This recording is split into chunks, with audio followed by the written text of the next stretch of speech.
You are now listening to the Talkin Mush podcast with Michael Johnson and Colin Cummings.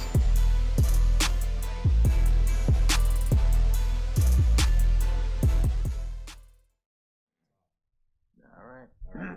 Colin, take it away. Hey guys, what's going on? This is Talkin Mush. What are we seeing on these cameras over here? Oh wow, here I am. Hello guys. This is one of our very special COVID-19 episodes. And what we're doing is social distancing, I guess you could call it. Kind of, because me and Mike are very close, but us and the guests are very far. They're coming to us from Brooklyn, New York. And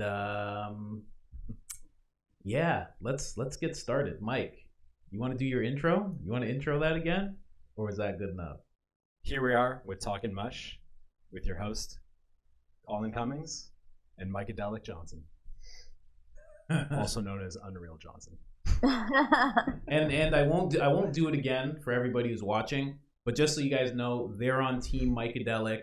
They're not with Team Unreal. So just another 2 notches in the belt. I think I'm winning from it's 3-6 right now. So, and if I reach 10 points, he's gonna have to get it tattooed on his arm. Oh my God. Isn't that great? I'll get it tattooed, but I'm not going to change my social media. Priorities. But hey guys, we just want to start off with finding out what you think about magic mushrooms. Of course. All right. Well, thanks for having us on, first of all. And yeah, we love magic mushrooms. We love all psychedelics.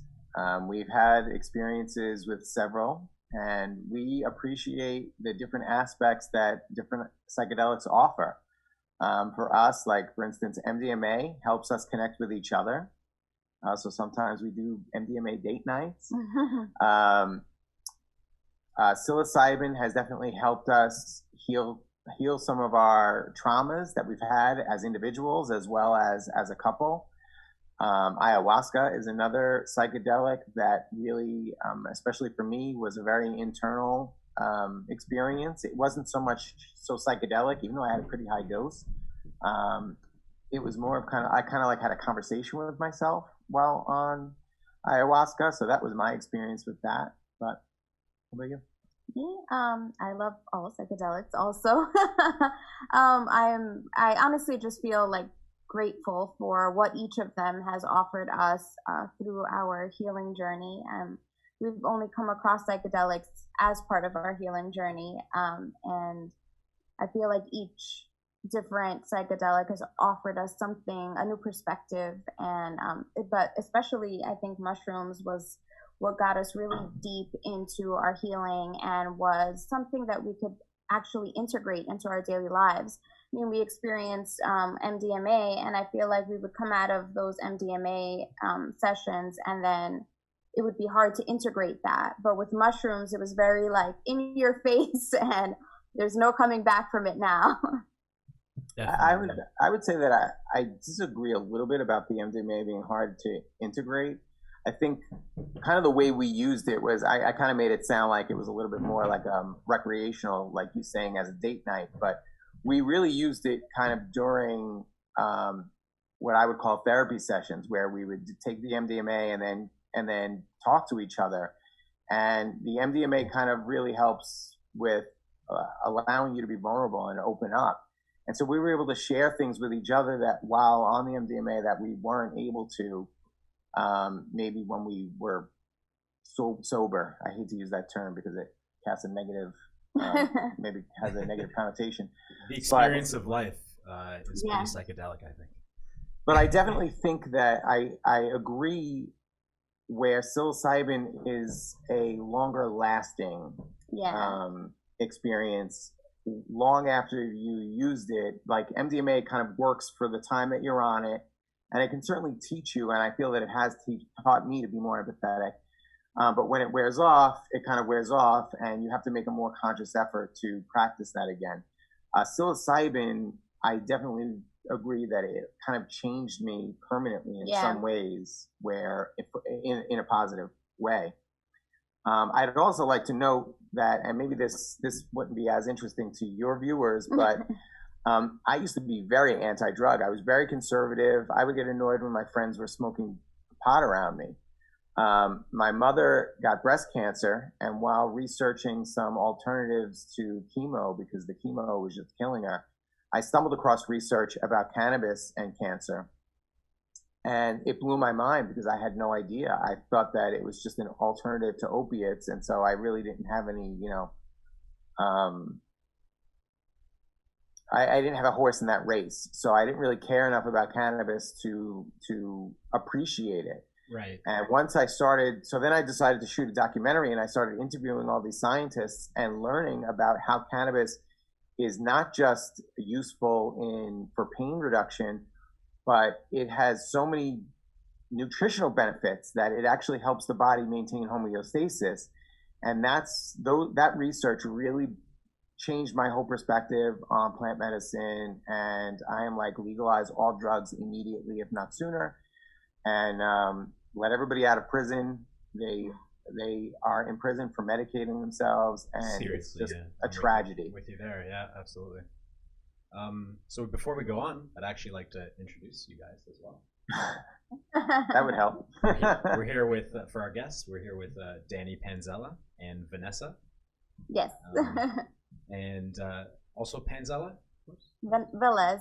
Valez, that's right. Yeah. We're anarchists, so we're not like officially married. We don't believe in asking the state for permission to be married. So. Okay. That makes sense. I'm glad I asked it that way.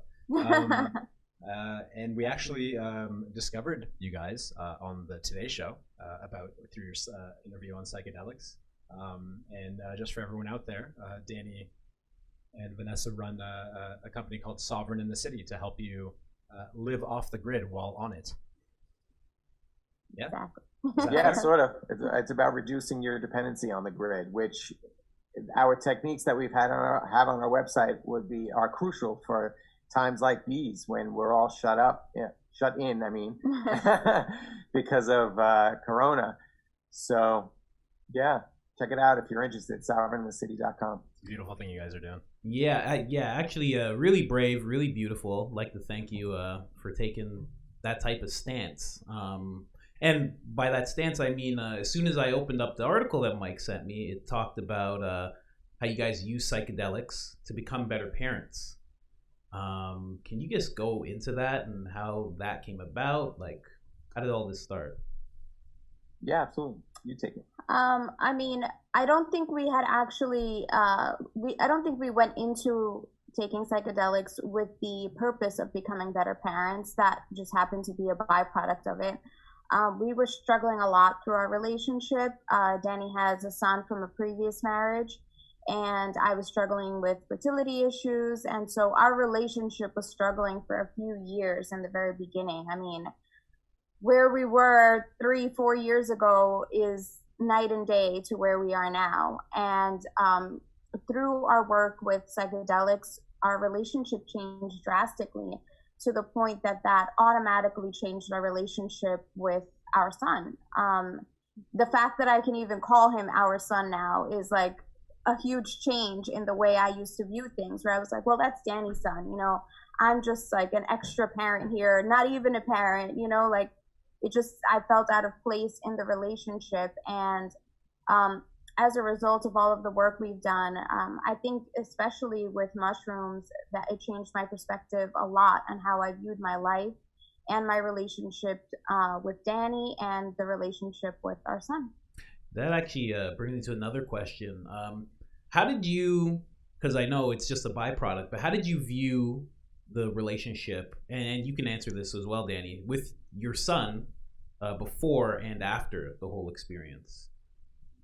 For me, I saw it as he's not really my son. He's never going to be my son. There's no way he'll ever look at me as a parent. And so I kind of kept my distance. Especially in the beginning, we only saw him on the weekends. He was with his mom Monday through Friday because of school, and then he only saw us on the weekends. And I felt out of place. So I would kind of withdraw. I would go spend time by myself and let Danny take care of him and just do the things, just give him his attention. And I struggled a lot. I was frustrated, feeling like I don't have a child of my own. I can't be a parent. I'm struggling with the fertility issues. And after working with psychedelics, I started to see that I mean, obviously I was parenting. I was taking a lot of responsibilities as a parent in the household. Like I was always conscious of, making sure the particular foods that he likes were in the house, making sure all of his needs were met. But in terms of emotionally, I was definitely very withdrawn. So after the fact, it like opened my eyes to that doesn't have to be the case. I don't have to be withdrawn. I can have a relationship with him. And now there's no attachment to a particular outcome. I'm not having a relationship with him expecting that he's going to love me in any particular way. I can just love him freely, and he can respond whatever way he wants. He can be loving or he can withdraw. He's totally free to do that. And once I removed that pressure, our relationship just naturally became closer as I became more open about how I felt about him, about how much I love him and care for him. He naturally became more expressive as well, and that shifted our whole dynamic. Not just my dynamic with him, but the three of us as a family. Absolutely. I think for me, where the psychedelics really helped me become a better parent was, as I kind of mentioned before, I was a very conservative person, very narrow-minded. And psychedelics not only have helped me kind of expand my consciousness and become less closed-minded, but it also helped teach me compassion and empathy, which is something that I struggled with before because of the way I was raised. One of the stories that I like to tell is, because it very clearly illustrates what I mean, is when I was a kid, I built a go-kart with my dad.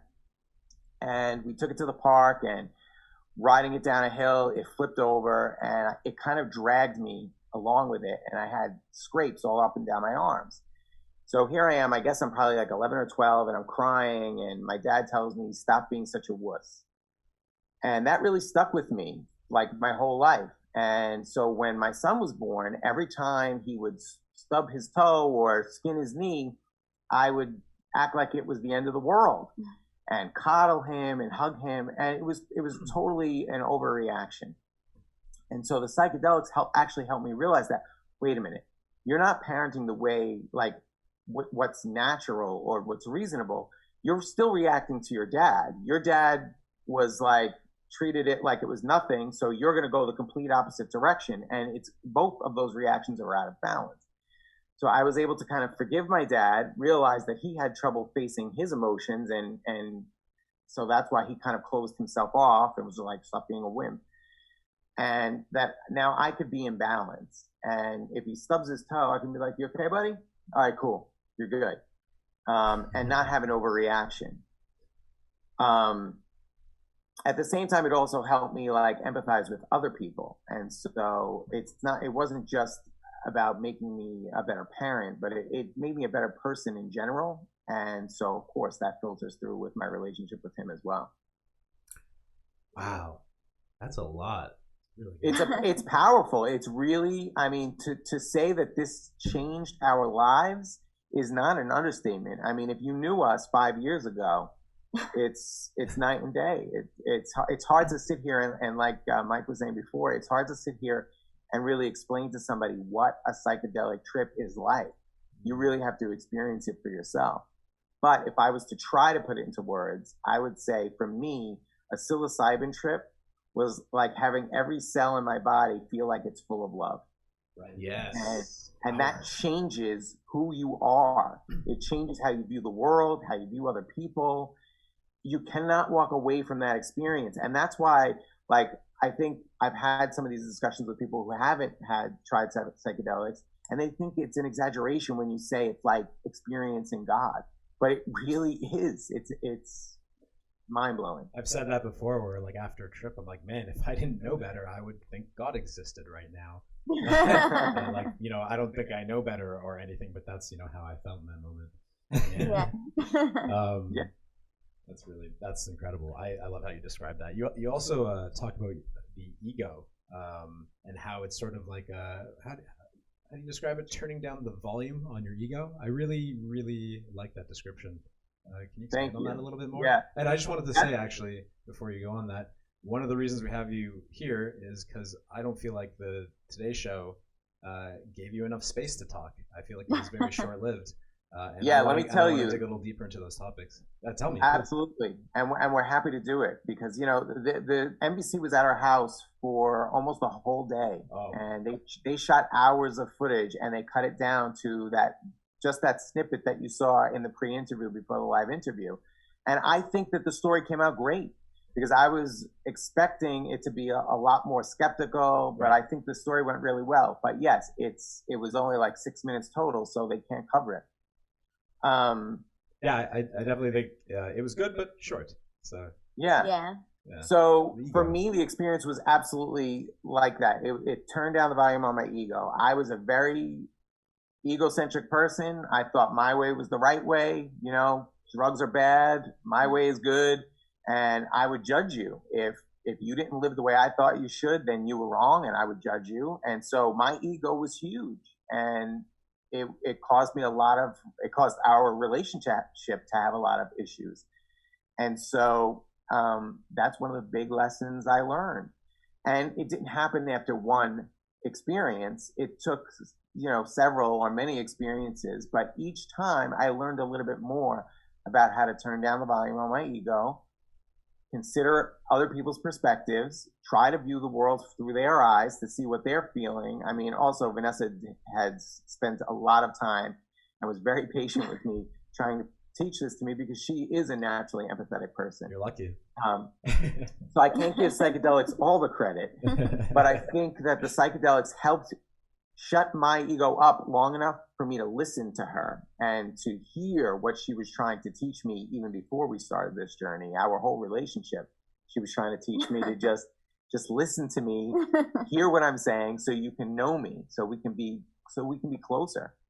And unfortunately, for a long time, my ego resisted that, and I am very grateful for plant medicine for helping me really integrate that and be able to be more of an active listener. Do you feel like your ego ebbs and flows between mushroom trips? I think as time goes on, yes, absolutely. When you come off, like it's almost like I learn a new tool or a new technique each time. And so it takes some practice, putting it into practice and really learning it. But I'm sure Vanessa could confirm that I feel like I've come so far with now we use psychedelics a lot less because we really don't need them as much anymore. I mean, I feel like I've really been able to learn how to do it in using mindfulness rather than having to use the medicine. I think in our situation, especially for you, it's more like sometimes you have this idea that the ego is you, right? I am my ego. Everything that my defense mechanisms, that's me. That's who I am. When I get angry, when I react, that's me. We all tend to say that. Well, that's who I am. Take it or leave it. And I think through our trips, what became very clear was, wait a minute, this ego is not who I am. This is not my higher self. This is not the real me. This is the mask that I wear to protect myself, to prevent myself from getting hurt, to prevent myself from feeling pain, from feeling sadness, loneliness, anything. So with our experiences, I think we learn to identify our egos more clearly. So now we may still have moments where our ego pops up and we have these reactions or defense mechanisms, but it's a lot quicker to look at it and say, wait a minute, that's a defense mechanism. I don't really mean that. For me, I had I had high defense mechanisms. I would shut down. If Danny didn't want to listen to me, I was like, boom, done. I'm done talking. Yeah. I'm not going to waste my time. Don't talk to me. Don't look at me. Leave me alone.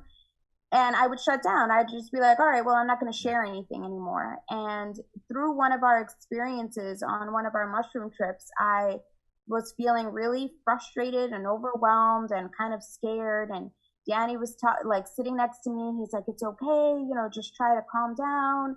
You know, I felt like I was having a bad trip in the moment, and he was trying to tell me like, I love you. And I was like, no, you don't. No, you don't. And I saw and heard myself saying the things that I didn't mean. Like I could hear myself saying, no, you don't love me. No, I don't want you to hold me. No, I don't need this. And I could know inside that I do want him to hold me. I do want him to love me. I know that he loves me. And so I recognized it was almost like seeing that defense mechanism acting out and saying, oh, wow, that's not really me. And I see how many times I do that on a regular basis, where I'll reject something because I'm afraid in that moment. And that was a real eye-opener for me to say, like, wow, there have been so many times where I try to convince myself that he's not going to be there for me, that he's not going to have my back when I need him. I'm convincing myself so that I'm not hopeful, and if he disappoints me, I'm not hurt. Like, it's all a story I've told myself. And to actually see that, to witness that in a trip was like completely eye-opening. And I would have these moments where I would like sit up and drink water. And when I was sitting up drinking water, I was like, wait a minute, this isn't real. I'm just tripping. and so it kind of like gave me that perspective of like, sometimes it's not that serious. It's just a tiny experience. It's not the end of the world. And I go back to that memory so many times where I'm like freaking out about something, and I'm like, it's just an experience. It's not my entire life. It's not the end of the world. And to have that perspective just changes your whole outlook on life, and you don't get so wound up and worked up about things that much anymore, because you know that it's just a tiny blip in your whole life. Yeah. Right. When she would feel like I wasn't listening to her and she would withdraw, that would trigger my childhood wounds where I felt like my mother used to ignore me. So then what I would do is I would escalate. I'd be like, no, you can't withdraw. We have to discuss this now. We have to work this out now. And I would turn into a bully trying to get her to communicate with me. How like counterintuitive is that? I'm screaming at her, telling her, communicate with me. I love you. Ah, oh my right? God. And so that is something that I was able to integrate, and that doesn't happen anymore. I mean, we still have disagreements. We still irritate each other at times. I'm sure during quarantine we're going to get on each other's nerves. But, I mean, we haven't screamed at each other in years, I feel like. It doesn't escalate to that anymore. We were bundles of trauma, just like conflicting with each other, but we knew we wanted to love each other, so that's why we stuck through it. And thankfully, we found these different modalities that we've used. It wasn't just psychedelics. I mean, we went through couples counseling. We learned tools there. Nonviolent Communication by Marshall Rosenberg is a huge book that I recommend to everybody. Sure. It helps teach empathy, which for me the lesson was hard to get. But you know, so I don't want to make it sound like mushrooms are magic and you take them and it heals everything and you have no more problems. No, you have to be willing to do the work. You can't I don't want people to have the impression that we're getting stoned together and calling it relationship therapy. Right. There's a lot of hard work that goes into this. And I think that without the work, just using mushrooms or any drug or any plant recreationally, I think everybody will get some benefit, some medical or therapeutic benefit from it. But if you're doing the work, working on yourself and doing the psychological work also, it just exponentially increases the benefits of using these compounds. And those benefits just stay with you because you can experience it in the moment. You can, I mean, I went through years of anxiety and depression, and I can't remember the last time where I really felt like depressed. I can have moments of sadness or frustration or, you know, even feel like I might be slipping back into a slight depression depending on the situation. But I can catch it now. There's just this huge awareness, I think, that comes with psychedelics. I think that you can, for me, it's I guess I can describe it as we have this like very narrow view of life, and then psychedelics just kind of expand that view. Now you have like a wider view, and the things that seem like a huge deal, you realize aren't that big of a deal when it comes down to it. That there's so much more to life than what we sometimes experience. The rat race that we're in. I mean, we're in New York City. It's amazing that you said that. On our last episode, we were talking about how it expands your perspective on the sort of both ends of the spectrum, and yeah, that's sort of what you were just alluding to. Yeah, this has been very educational, because I have a girlfriend that I've had for about 3.5 years now, and I was both of you. I had the deep trauma of like wanting things to get dealt with right away, but also I would shut down if I wasn't heard, and just like, yeah, it was a bunch of stuff. And I didn't do a couples therapy, quote unquote. I did a lot of microdosing myself, and then I was just around her, but I experienced all the same things that you're talking about. I would start seeing myself, and at one point I was just like, you really love this person, like just open up completely to this person, just do it, because it's going to be better on the other side. Like, exactly. Yeah, something came. I always just call it like an emotional evolution, but like hearing you guys talk about it, this is exactly what happened. That's exactly what it is. It's emotional evolution. Absolutely. Yeah. That's a great way to phrase it. Yeah, it's really something. It's really something. I haven't done it with her. She's never done any type of psychedelic. She's smoked weed maybe 2 times in her life. So I'm not there yet. It was me like 10 years ago. Show her this interview and then set up your first ceremony. Well, you know what? I was actually going to get to that. I was going to say, how do you guys do it together? What is that like? Like, how do you guys set that whole thing up? That's a great question, and Vanessa's going to handle it. She's good at explaining this. I'm good at explaining this. All right. I mean, generally, we are very conscious of the type of the intention that we have going into a ceremony. We have a friend and mentor who's kind of walked us through it, and so the first time that I actually sat in a mushroom ceremony was at her house, where she set up almost like this little offering, and we saged each other, and there was an intention setting. We were very careful about what we ate that day, so we do kind of keep like a mild fast the day that we're gonna sit with mushrooms. We sage, we have plants in the room, flowers or incense.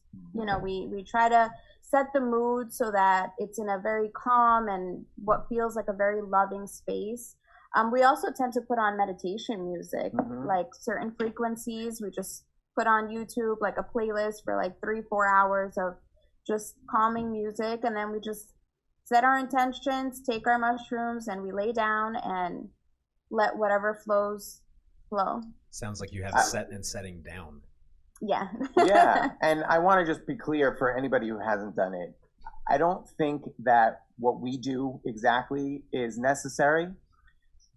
It's whatever makes you feel comfortable, because I think it's about kind of your mindset going in. If you're afraid to take mushrooms and you have anxiety and then you take them, that anxiety is going to amplify during the trip, or could amplify during the trip. That's right. So the idea is to set up a space that's comfortable for you and what's going to make you feel most at home.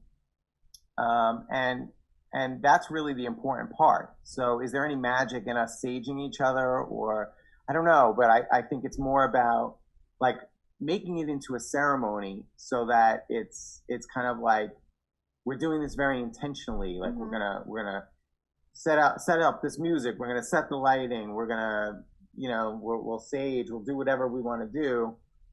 But it's more about the intention behind it than the physical activity of it. Like reverence. You're paying a lot of reverence to the whole thing. Yeah, it's making it into something. Yeah, I mean, I have a lot of friends that are like, oh, that's woo-woo nonsense. And maybe it is, but it's a psychological kind of tool to use to get you in the frame of mind where you're in a positive space so that you don't have a bad trip.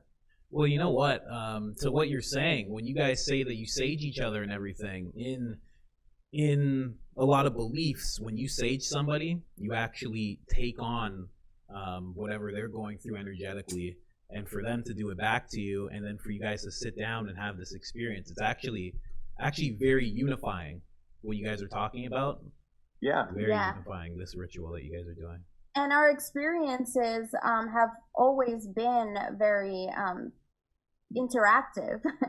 We've had a good, like, that's true. That's a great one thing of to bring up. our major experiences. We basically spoke to each other through this, in this state, and it was, you know, I passed information to him that he needed to hear, and I felt, you know, we felt the same energy, we had the same experience, almost the same type of vision, if you could say, you know, if it could be called that. Yeah, I think that's hugely important, that it was almost like being in the same dream together at the same time. So, I mean, maybe there is some magic to it. I don't know, but you know, I think that was something that was really powerful. The way we interacted with each other during this vision or this trip. Like, we knew what was happening with each other. There was a point where Danny was struggling a lot to speak, and it was almost like he was scared but not scared, and I was sitting there watching him, and it was almost like the Vanessa part of me was very like, oh my God, is something happening to him? Do I need to call an ambulance right now? And then the other like part of me that was, you know, very much aware of the medicine happening in that moment was like, no, he's absolutely fine. And I could sit there and watch him go through it very calmly, and I allowed it to happen, and it was very healing for both of us in that moment. We healed a lot of trauma in one just particular ceremony, in that moment of him having, you know, going through this struggle, me comforting him through the struggle, and then it was just such an exchange of energy and healing for both of us that like completely blew our minds. The fact that we were both fully aware that we were having this experience together. Basically, just to get a little bit deeper so that it doesn't sound kind of ominous, I had a lot of issues with guilt and for my past behaviors. You know, I was a toxic person, and I engaged in a lot of behaviors that were not healthy for me or for our relationship, and so I had a lot of guilt. And basically, my guilt kind of became personified as a demon, and this demon was choking me. It had me by the throat. I was trying to tell her, I was trying to speak, but I couldn't speak because I felt this thing, it was choking me. At the same time, I could feel this loving presence, and I had this knowing that I'm being shown this for a reason. I'm being shown the darkness behind those behaviors, but I'm also perfectly safe. There's love. It was almost like I could feel her love right next to me. So I had this comfort, like, oh, I'm being shown this for a reason, but this thing is not really going to be able to choke me out, right? And then once it broke, and she just poured she poured her love into me, and that's when it broke. And the whole experience just really healed all of that guilt. And even for her, it was an act of forgiveness for her to pour her love into me, even in the face of all those toxic things I had done. Wow. That sounds way deeper than a marriage license. Way exactly. We're stuck together forever at that point. Maybe one day this is how people will actually have a union. Instead of the whole wedding thing, they just go into a room and consummate this way. Yeah. Well, you know, it's funny that you say that, but I believe that probably was a marriage ritual for a long time. And sometimes it's referred to as the hieros gamos, the sacred marriage or the sacred union. The sacred union. I believe that this has been a practice, and, you know, there probably are still indigenous peoples that are still practicing that today. But yeah, absolutely. It would make sense, right? Because as we got into like the medieval times, they would make sure that the two people getting married would go into a room together and be there all night.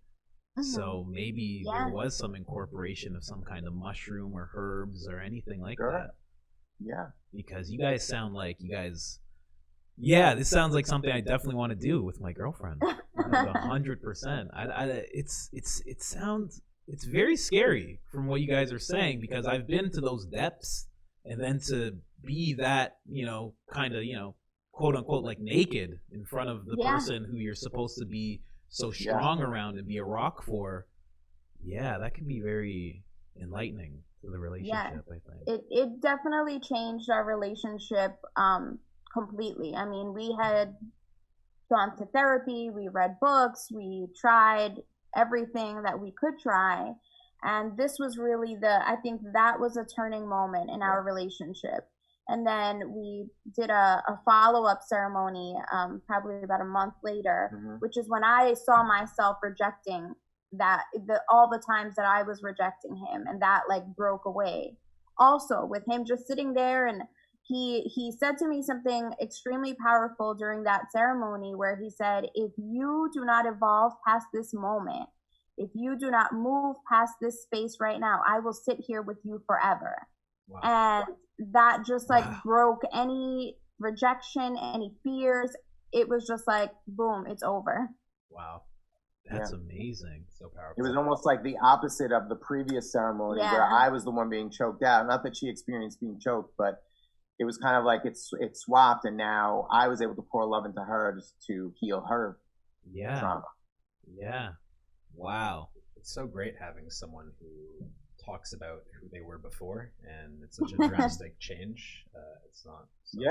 But I'm not ashamed. I mean, I guess in some ways I regret the toxic behaviors, but on another hand, they got me where I am. Yeah. And of course, I'm very repentant for the things that I did, but I'm willing to share them and be vulnerable with your audience because it was such a powerful experience to me that I want people to feel comfortable. I can't expect other people to be vulnerable with me if I'm not willing to be vulnerable with them. And so I'm willing to just bear it all and say, this is what I experienced, how I dealt with it, and who I used to be, and look at who I am now.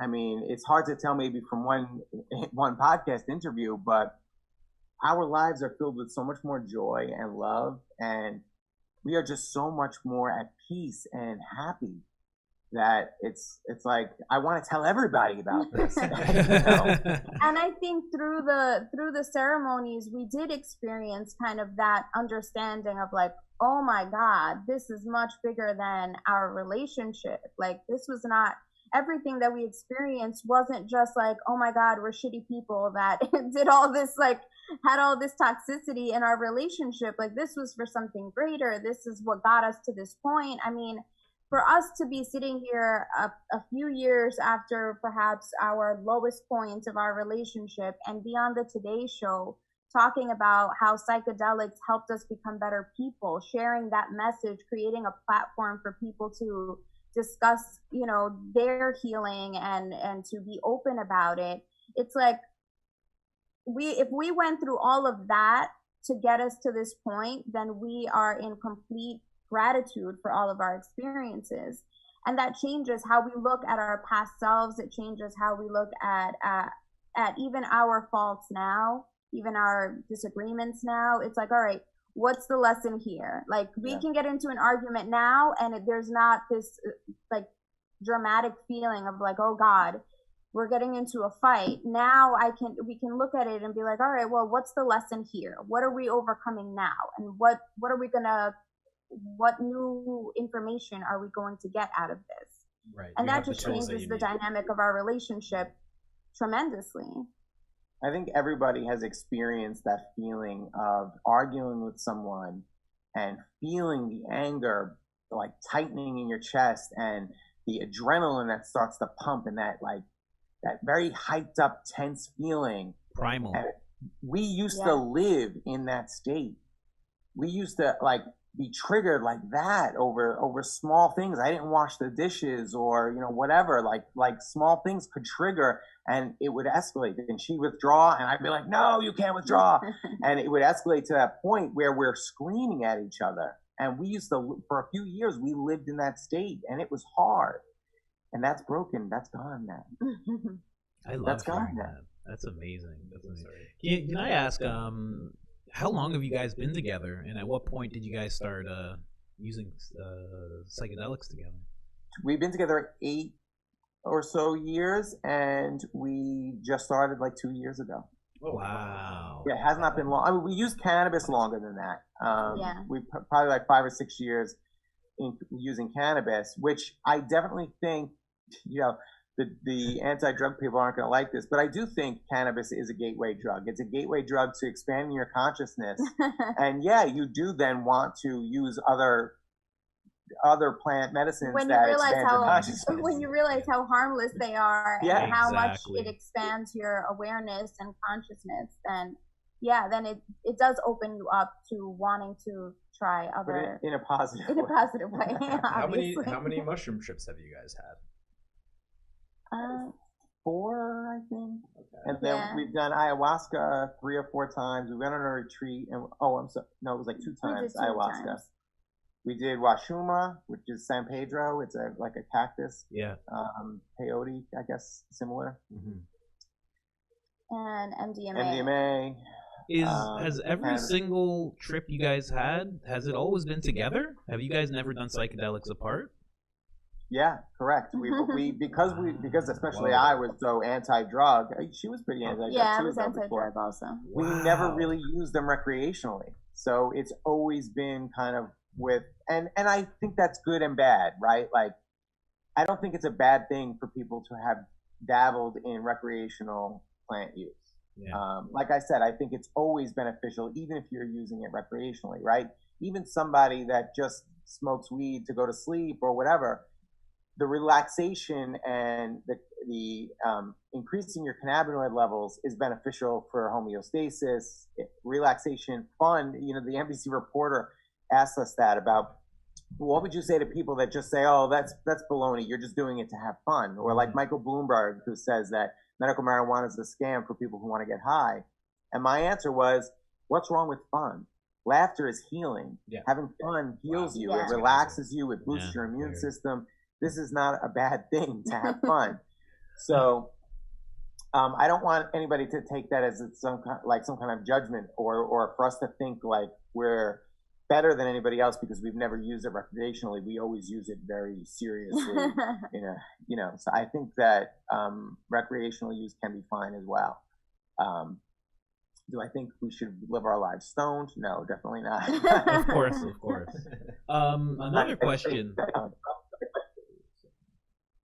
Another question.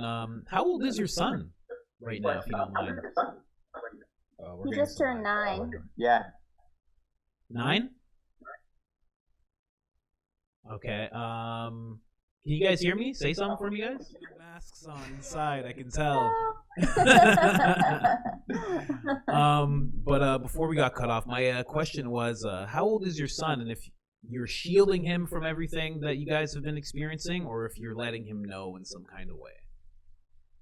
He's 9. He just turned 9, and I've told him about plant medicine. He's aware of my documentary, and he understands that cannabis is a medicine. He understands that mushrooms are used as medicine. I don't think he doesn't really understand the full concept of psychedelics and what they are and about tripping or anything like that, but he does understand that plants are used as medicine. So he kind of has a vague or generic understanding of it. Amazing. I like you guys as parents. You guys are good parents, man. Thank you. So much wisdom. We're gonna have such cool. I was saying it before. We're gonna have such cool kids, man. In like 20 years, these kids are gonna be amazing. Yeah. Or it'll be like the effect that kids will be opposite of us. We'll be all lovey-dovey and all this, and they'll be like, and we'll get more real. just like the our father's trauma. Could you imagine? He's like, Dad, I'm not doing that. Just take the vaccine that they're giving you right now. It's mandatory. Oh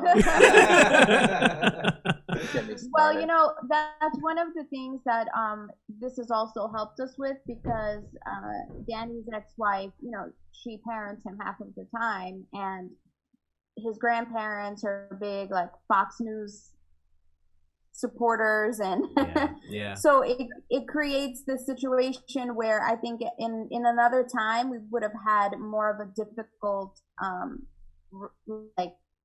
a harder time dealing with the fact that he's faced with different views. Yeah. And we don't ever tell him, well, your grandparents are wrong or your mother's wrong. We always present him with the information, and we remind him that he's capable of making his own decisions and his own choices. That's Sides of the story and figure it out for himself, you know, and we don't have to tell him they're wrong, what they're teaching you is wrong, we don't agree with what you're learning. We just present him with other views of the same situation.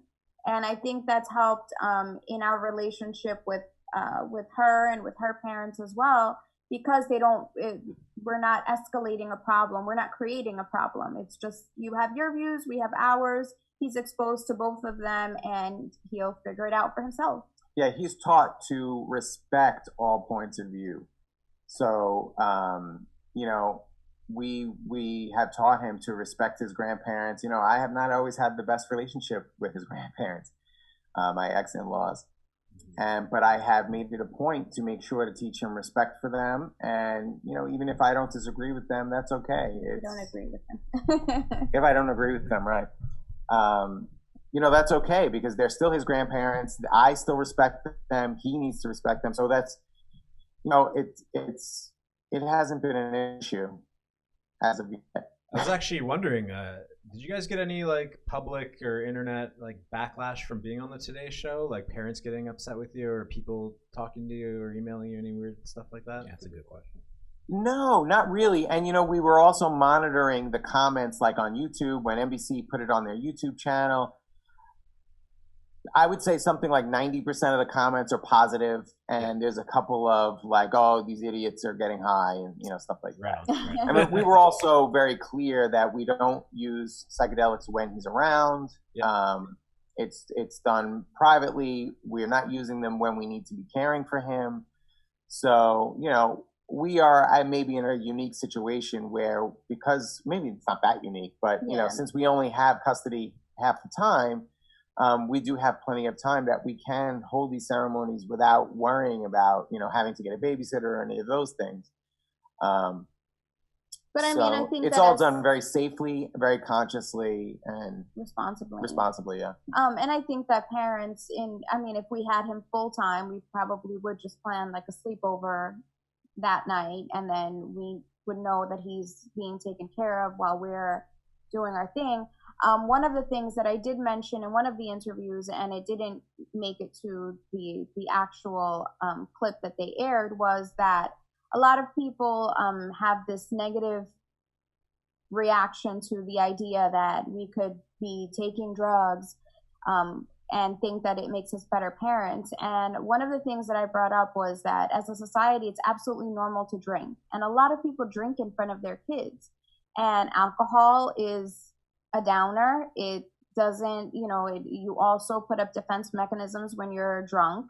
And it's very common and acceptable for people to do that. I mean, right now with the whole coronavirus, there have been memes going around like, oh, when I find out that I have to homeschool my kids, and it's like women pouring alcohol into like a huge glass. Yeah. And it's like, you're going to be home parenting and I know people that are saying that, like, I stocked up on extra alcohol because I'm going to have my kids at home. Wow. And it's like, you don't recognize that you have a problem if you can't be around your kids. Like if you're aggravated at the fact that you are spending so much time with your kids, we homeschool him. So he's home with us a lot of the time as it is. The days that he's with us 24/7. Mm-hmm. And that means that as a couple, we have to set aside our deeper conversations once he's in bed. Yeah. And it's hard sometimes. Like sometimes we're frustrated about something, but we can't have that conversation in that moment because he's around. Yeah. Or there are times where we're like, all right, it's, maybe it's reading time, or if he's distracted playing, we can go to the kitchen and have a quick conversation. And it's like, all right, we'll finish talking about this when he goes to bed. But, we make do with our situation. So for us, being quarantined, the three of us, we're not really worried about that. We don't have that problem anymore. Yeah. Because we've been able to deal with the core issues that used to make us feel that way. Like, oh, God, we have to spend the whole weekend. Like if it's snowing and we can't go out, and it's like, oh, God, we have to stay the whole weekend inside. We don't have those feelings anymore. Right. We're more comfortable being around each other. Yeah. And I think as a society, we've kind of just accepted this idea that parents are annoyed by their kids, that they don't want to have to deal with their kids, that they would rather open up a bottle of wine than to have a conversation with their kids. And that's absolutely acceptable. But a parent having a mushroom trip once a month or however often is necessary in a responsible way is still stigmatized. And for us, it was really powerful, and we're excited that we get to be part of a conversation that normalizes that, so people can, we can have the conversations. We were excited that a lot of the comments were people sharing their own healing stories. When these articles were shared, they had tons of people were commenting, mushrooms have helped me, deal with my depression, with my anxiety. I've healed sexual abuse, PTSD. And it's beautiful because these stories are now getting heard even more. And I think it's important. I think once people start seeing how many people are being healed, it will change the perspective, hopefully. You guys are I want to give a quick shout out to the Thank You Plant Medicine campaign, because I think this is what their focus is, and encourage anybody to come out of the closet with your psychedelic use. Tell your story and use the hashtag Thank You Plant Medicine. And if you want to see other stories besides ours, just click that hashtag on any social media. They're all over the place. And you can hear so many, hundreds and thousands of stories. Yeah, that's why we started the podcast, to get people to come and talk about it, right? Yeah, exactly. I'll be adding that hashtag to all our posts now. Yeah, absolutely. I didn't even know that existed. You'll get a lot of visibility with that. There's so many people right now sharing their stories, and it just started recently. So it's February 20th was the kickoff of the campaign. Oh, okay. Cool. Yeah. That's amazing. That's fresh. We got to talk to them. Man, everything that is up is actually down. The world's all like people will love alcohol. Like, I know a lot of parents that are like that myself when it comes to hard alcohol, beer, everything. But in reality, if you did have, let's say, like a gram of mushrooms and you were around your kid, you'd probably tell him a lot of good stuff. Yeah. You'd probably have a lot of beautiful things to tell him. I can't advocate that, but okay. No, exactly. No, nobody advocates that. But it's just like, it would make sense. You hear the story about someone getting drunk and abusing their wife and kids way more than you hear about somebody taking mushrooms and wanting to go after their loved ones. Yeah. Exactly. The loved ones become amplified. The love becomes amplified. Whereas alcohol, it's like your lower self tends to take over whenever you consume it. So we have become such a close, tight-knit family that we actually all play video games together. It's not even like we can send him off to play, because when we play, we all play together. The three of us play Fortnite together. I mean, like, we really do spend so much time together, and it's not like we're at each other's throats. Wow, if any younger people see this, they're going to be like, man, Mom, Dad, do mushrooms so we can play Fortnite. Sometimes it's frustrating because he plays so much better than we do. You gotta practice while he's with Mom. You gotta bring that ego down when he comes into the session, Yeah. Definitely do. I was wondering, are there any plant medicines that you have yet to try that you've been interested in? I think we'd like to do ayahuasca again. I don't know. Maybe the bufo virus is the frog venom, which sounds interesting to me. The toad. Yeah. That's what Mike Tyson's done a lot of. Is that yeah? Honestly, I haven't done much research on it yet, and we tend to do a lot of research before we really do anything. I just feel like that sounds interesting, although I am kind of concerned with the idea of kind of milking frogs and whether or not that's healthy for the frogs themselves. I don't know. It's safe for the frogs. I have some reservations about that, but I will say that has kind of piqued my interest. I feel like I'm more comfortable with the plant medicines because they're natural. Ayahuasca's main ingredient or active ingredient is DMT. Our body produces DMT, so I feel safe with those things. Our body produces cannabinoids. Cannabis contains cannabinoids, so I tend to be more comfortable with that, with those type of substances. Yeah, me too. I actually had the exact same experience that you had with ayahuasca. I had it was just like a complete conversation with myself. It was a complete conversation with myself, and a Native American woman would intervene every once in a while. Not a real one, like a spiritual one that was like just interventions. Amazing. Yeah, That's it was beautiful. it was a beautiful experience. I'm so glad you guys have done it. And what was her? Was she kind of like telling you to love yourself? Well, she was on a swing at first. She was a very young girl on a swing. She was about Vanessa's color, like same skin tone, and she jumped off the swing and bursted into like a dream catcher, like that kind of geometric shape.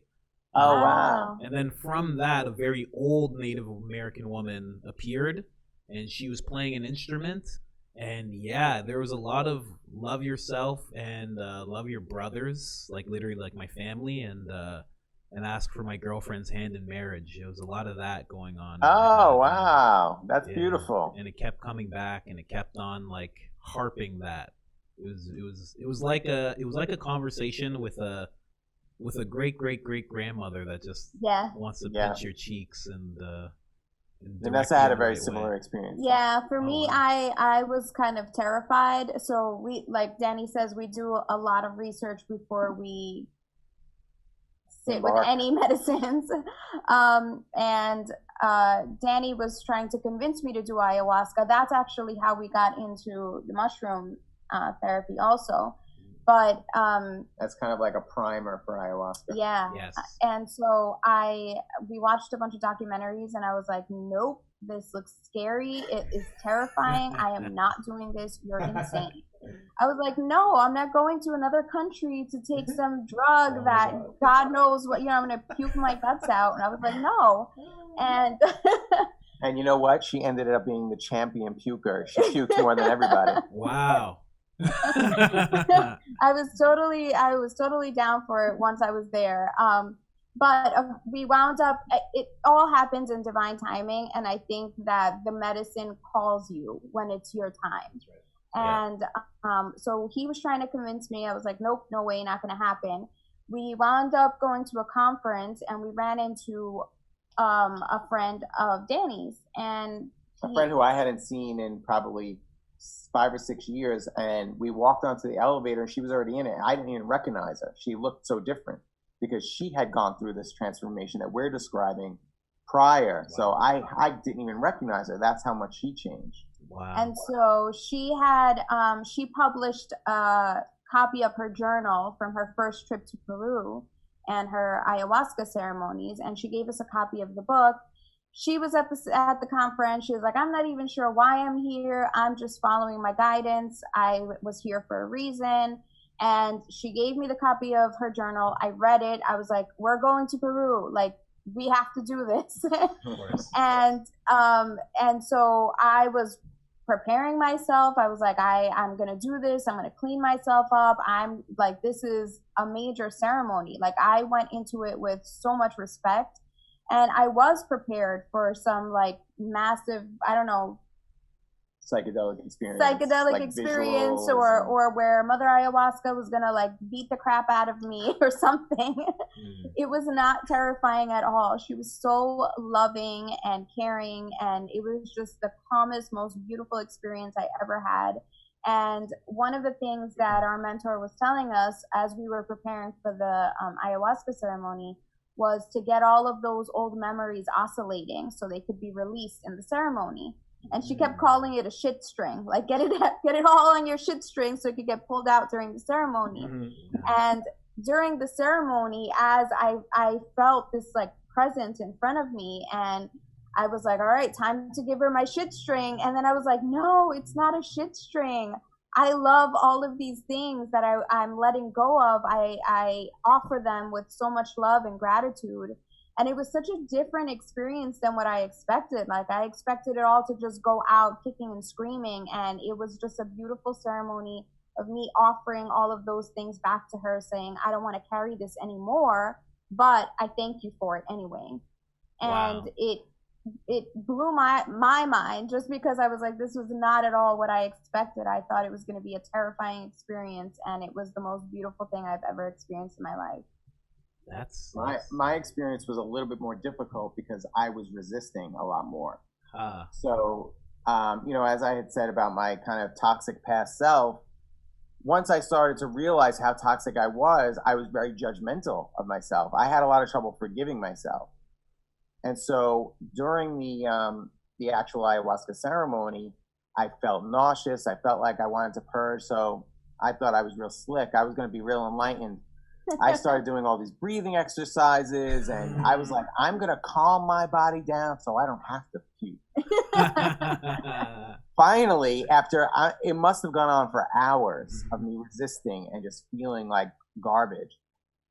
Finally, Mother Ayahuasca said, the purge is the healing. You're letting go of all the negative experiences, all the trauma. You're physically, it's a symbol of you puking it all. You're puking it up. And so finally I let go, and then it got better. But it was basically like kind of me counseling myself through like, I ended up, instead of being like, you know what, you've been a real jerk in the past, I started talking to myself as if I was a child. Like, it's okay, you made mistakes, but it's okay, I love you, you're like my little brother. Like I was referring to myself as my little brother. It was surreal. And so that's how I was able to integrate that. And I still have more work to do. I still find myself judging myself at times. And so I'm continuing down that path of learning to forgive myself and treat myself with compassion. So then I can be free to treat other people with more compassion as well. It's almost like you found your inner child and you were counseling him through everything, letting him know exactly what it was. Okay. Yeah. Because sometimes we don't deal with the old inner child thing as we get older. We kind of just like stuff them in the back. Yeah. And then all of a sudden it's like you're going through this life as an adult, but this inner child is still experiencing these things as well and still holding on to things that he experienced at some point, Yeah, and I think that's important. I think people who are new to the movement or new to psychedelics, they probably hear a lot of people using the word integration. And I know I was confused by what that meant. And that's really what it means. Integration is about coming to peace with your inner child that's wounded, that is hiding behind all the walls that we built up, all the defense mechanisms, the psychological defense mechanisms that we built create walls around our inner child. And he's in there or she's in there hiding and afraid and really just wanting to experience love. And integration is when you take down each of those walls, each of those defense mechanisms. When you stop needing that defense mechanism, that's the act of integration, right? So as the more you integrate, the more you're able to experience unconditional love. And it's a beautiful thing. Like removing those barriers kind of thing. Yeah.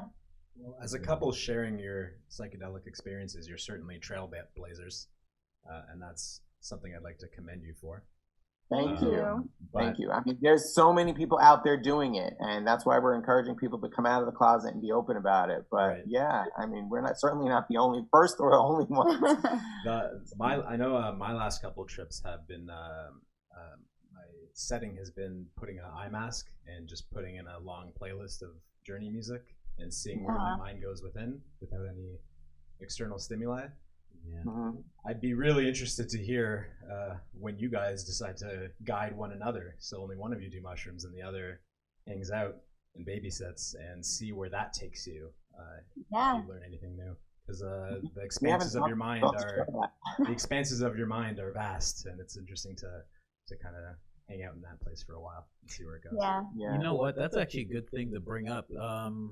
How much are you guys doing when you go into these journeys? That was a question I had and I forgot about. Yeah.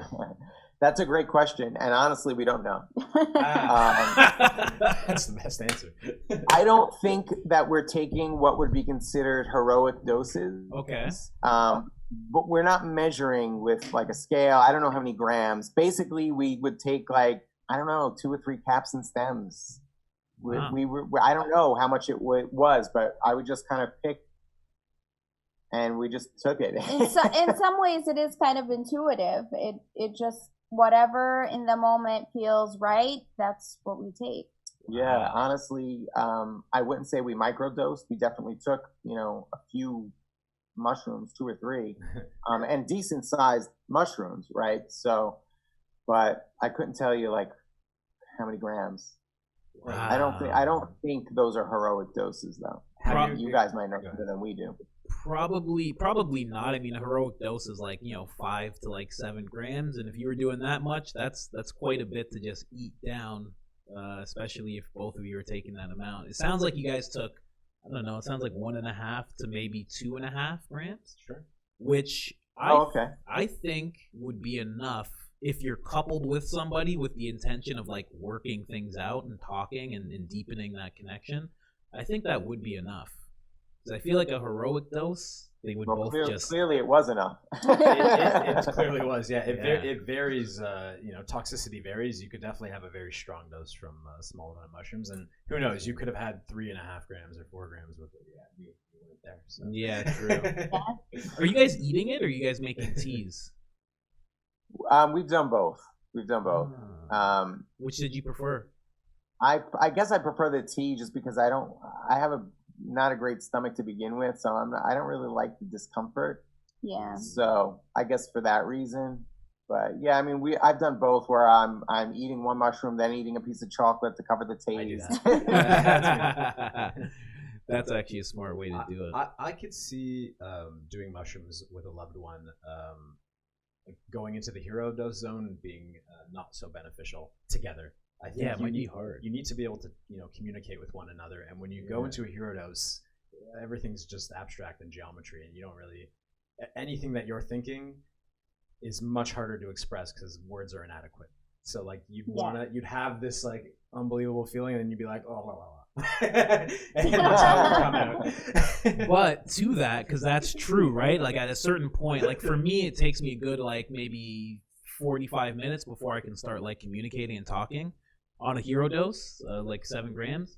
But if you had that feeling where you had this big thing to say or this big love to give, but instead of saying it, you just kind of hugged the person and that person was open and you guys just held each other, then like what would happen there? Like I feel like it would almost be, and you guys might not know this story, it'll be like the Paul Stamets story. Where he hugged the tree? And yes, I do know that story. Do you know that story? Yeah, you might have that same thing with a person. You might grab them and like all of a sudden your toroidal fields that are in your heart and everything start interacting, and the next thing you know, you understand this person completely just by touch. Well, in some of our experiences, that the one that Danny was describing about him feeling choked out, like he didn't describe exactly what was happening, but I kind of knew what was happening to him. And when I finally just held him and comforted him, I could feel all the love pouring into him, and he could feel it too. So it wasn't until hours later that we finally sat down and talked about what happened that we were both like, oh my God, yeah, that's what I was experiencing. We came to understand that we were both in the same experience, having the same sort of visions together. Wow. On a little bit of a lighter note. On a little bit of a lighter note, my bearded dragon tends to talk to me when I'm on mushrooms. He's kind of like my little Alabrije. He kind of is like an animal guide, and he's very comforting. He tells me, like, stay calm, you're good. Like, he's very comforting to me when his cage is right at the end of our bed.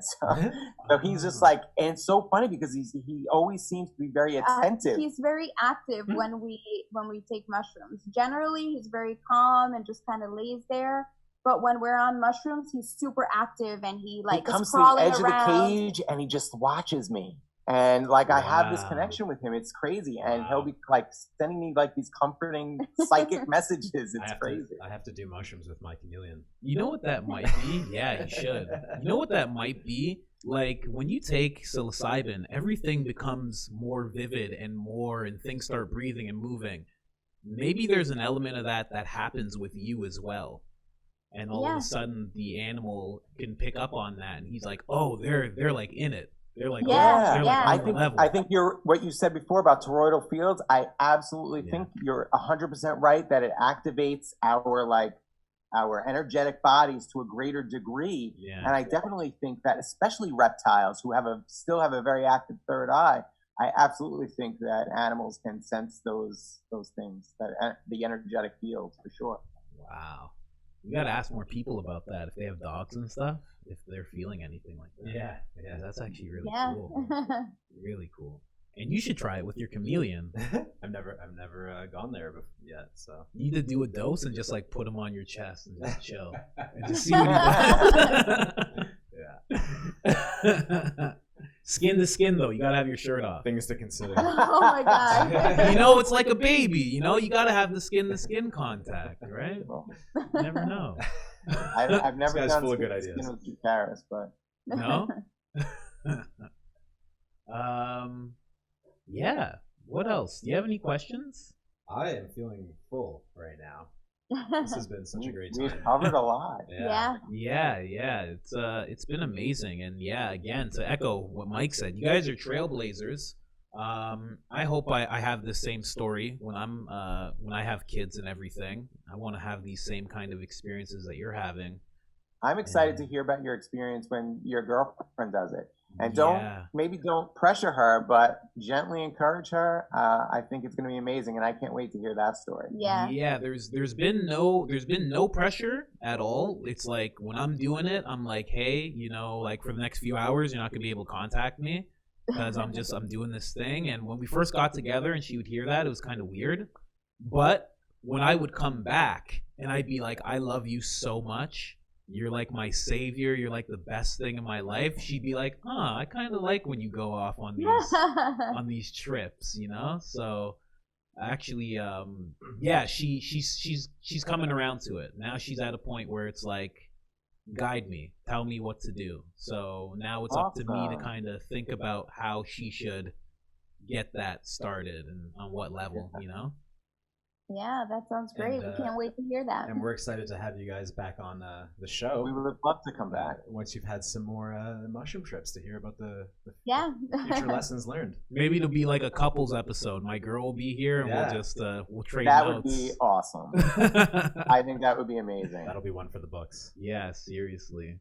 Man, but thank you guys so much for doing this, for just opening up, because your vulnerability just inspires other people to be vulnerable. I have a big belief in that, and I think what you're doing is like throwing your stone into the pond and causing a ripple effect, and that's going to cause more people to throw their stones in and cause some boats to shake around a little bit. Yeah. Cause some other people who are on the other side to ask what all those ripples are and get a conversation going.